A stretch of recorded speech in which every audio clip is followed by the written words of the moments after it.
So I am Gary Kasulu. If you are an optician and you are a little bit unsure about varifocals, I want you to watch the end. If you are a wearer of varifocals, that i.e.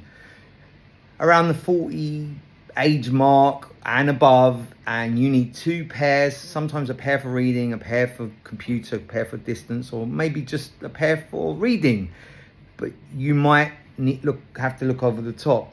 People have often talked about a lens that does everything. It's called a progressive because it progressively changes focus. So watch the end. Okay, my friend Sally Ann is here and we're going to give her her first pair of varifocals. So half the dispense was done, half the collection was done on dispense, because I don't know if Sally Ann's going to remember, but we talked about you move your head and you adjust it. Mm-hmm. So you're in control of this. Yeah. When you put this on, you're going to see the furthest away, a middle distance, and close. So what I do first, well, the first thing I do is I put the glasses, the current reading glasses on to show its limitation. So and the thing about Sally Ann, she's a master communicator. So if I can do this better, I'd love your feedback. So in this room, we've got a receipt, an everyday receipt. It's got tiny writing, okay? In the middle ground, we've got a book. And then somewhere about, it's fallen over. Somewhere about 10 foot is an eye test chart. So it's a regular Snellen chart, and then really, really far in the distance is another test chart. So we've got every single distance here. What I want to show Sally Ann is that her reading glasses will read the receipt, barely read the book, but certainly not be able to see over there with the same pair of glasses on. So that's what I want to prove. And then she's going to try her varifocals on, and then maybe an aha moment, be like, bloody hell, I can see all the way down there, I can see the middle, and I can see close.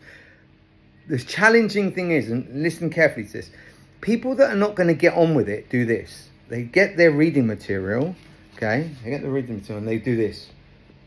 It's not working. And that's fine, okay? Everyone is fine.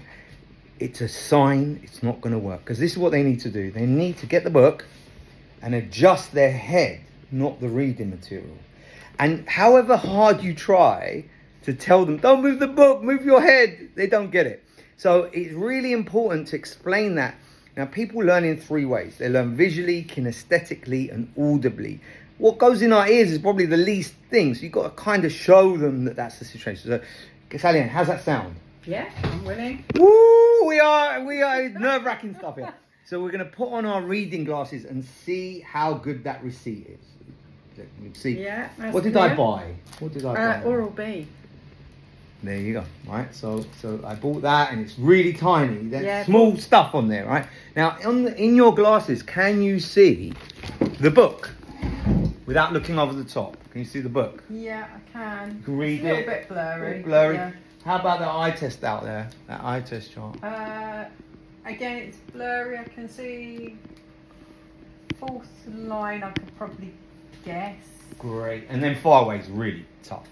Yeah, far away just does look very blurry. It's exciting. Yeah. Sally Ann is a mate, but she has a great bone structure. She's got a heart-shaped face, so that means aviators really suit her. And as you can see on my glasses, I put a base tint. I think she works with young people too. The kids are gonna go nuts when she walks into class with this. You already think they think you're cool. I hope so. They're gonna be like, wow, you are so cool. This is Hollywood meets high-end luxury meets urban cool, right? So it's all of those all together, and we spent some time choosing this. Thank you, Pop Specs, by the way. You supplied them, right? So I'm gonna pop this on. Okay. All right, and we're gonna see what happens. Okay, so if we go for something, I always like to try something a little bit bigger. We call that text N8. Call that N8 because you see that's probably N10. With she's getting it. There's an aha moment. With the text, you see when you open Word for Windows, it says 8, 10, 12. We measure that, so that's probably an N20. Yeah. N18. very small, right? And so as you duck your head down, all the way into your chest, all the way down, but never take your eyes away from behind the closed door. Look at this, Daniel. From behind the closed door. I see. Right? So you are the boss. You tell it what to do. There are nearly 10,000 different prescriptions in there. Wow. So it progressively changes. You lift your head, you lower your head. Now, where it might work there perfectly, it will work differently, work down. So our subconscious is such a clever thing. So the subconscious, after about a month, just figures out, if I look down at this distance, it will work. Our failure would be to move.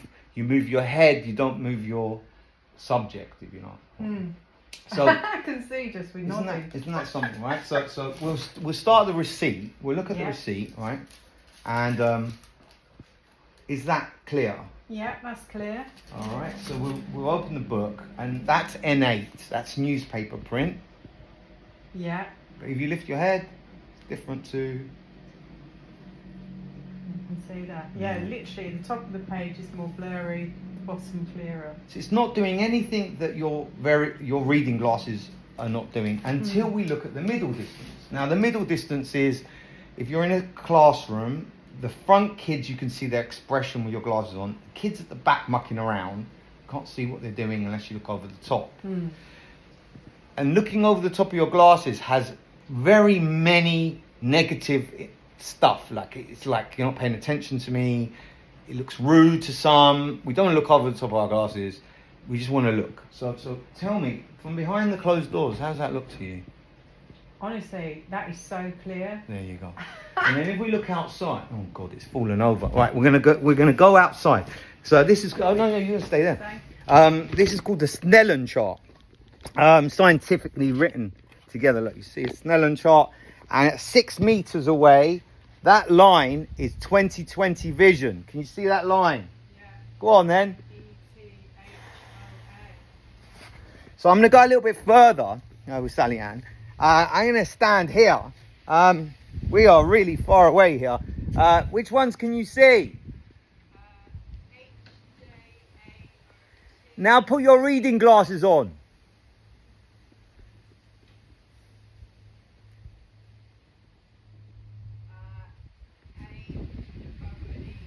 But you see the difference, right? So varifocals. What you need to do, guys, if you're watching and you're a student optometrist, is you think, well, half of the battle there is before they've even come in to get them. You got to kind of explain with your head. When they come in to explain, if they really, that aha moment, you won't have any problems at all. But let's speak to Sally Ann, because she has just experienced something. She's a great communicator. Can you tell us if we could have done anything better, and what your because it's invaluable. Yeah. You've just tried it for the first time. Come on, Sally Ann, tell us, what would you have changed?